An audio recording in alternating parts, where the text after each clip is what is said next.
श्री कृष्ण भगवान कहते हैं, मैंने ही इस सृष्टि की रचना की है, मैं ही इसका पालन पोषण करता हूँ और मैं ही इस सृष्टि का विनाश अर्थात अंत करता हूँ। जब जब संसार में धर्म की हार होगी और अधर्म की विजय होगी, तब तब मैं इस संसार पर अवतार लूंगा।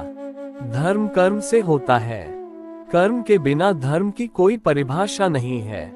हमारी आस्था की परीक्षा तब होती है जब हम जो चाहे वो हमें ना मिले और फिर भी हमारे दिल से प्रभु के लिए शुक्रिया ही निकले। लोग अक्सर सच कहने से बचते हैं या डरते हैं, पर सत्य कभी छुप नहीं सकता और न ही कभी मिट सकता है।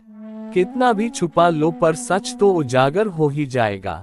अहंकार से इंसान की प्रतिष्ठा, वंश, वैभव तीनों ही समाप्त हो जाते हैं। आत्मा अमर है, इसलिए मरने की चिंता कभी मत करो। आत्मा का अंतिम लक्ष्य परमात्मा से मिलन होता है। सत्य कभी भी नष्ट नहीं हो सकता। मौन सबसे अच्छा उत्तर है ऐसे व्यक्ति के लिए जो आपके शब्दों को महत्व नहीं देता। नर्क जाने के 3 द्वार हैं, काम, क्रोध और लोभ। कर्म करो और फल की इच्छा मत करो। समय कभी किसी के लिए नहीं रुकता। व्यक्ति जो भी चाहे वह बन सकता है, यदि वह विश्वास के साथ इच्छित वस्तु पर लगातार चिंतन करे। मन की हलचल, होश, सांस और भावनाओं के माध्यम से भगवान की शक्ति सदैव तुम्हारे साथ है। शांत रहने से सभी दुखों का अंत हो जाता है और शांत मन मनुष्य की बुद्धि को शीघ्र ही स्थिर करने में और परमात्मा से मिलन करने में सहायता करती है। जो बात सच पर आधारित होती है, उसे कहने, करने और मानने से हमें कभी नहीं डरना चाहिए।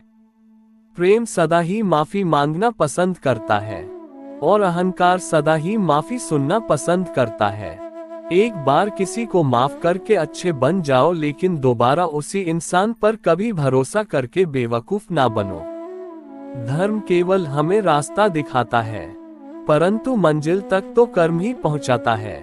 इंसान की इच्छा पूरी नहीं होती है तो उसका क्रोध बढ़ता है और उसकी इच्छा पूरी हो जाती है तो लोभ बढ़ता है। इसलिए जीवन की हर स्थिति में अपने धैर्य को बनाए रखें। जिस मनुष्य के चारों तरफ नकारात्मक ऊर्जा वाले लोग रहते हैं, उस मनुष्य का मंजिल से भटक जाना निश्चित है।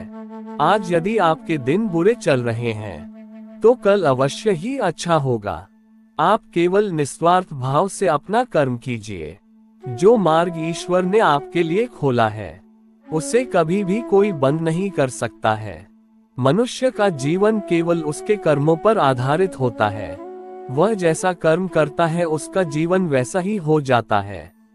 जीवन में आधे दुख इस वजह से आते हैं क्योंकि हमने उनसे आशाएं बना रखी है जिनसे हमें नहीं बनानी चाहिए थी।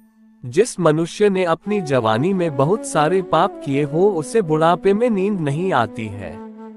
व्यक्ति को उसके कर्म का फल उसी तरह ढूंढ लेता है जैसे कि कोई बछड़ा सैकड़ों गायों के बीच अपनी मां को ढूंढ लेता है। आत्मा ना तो जन्म लेती है और ना ही मरती है, ना ही इसे जलाया जा सकता है, ना ही इसको भिगोया जा सकता है। आत्मा अमर और अविनाशी है। संसार में कुछ भी स्थायी नहीं है।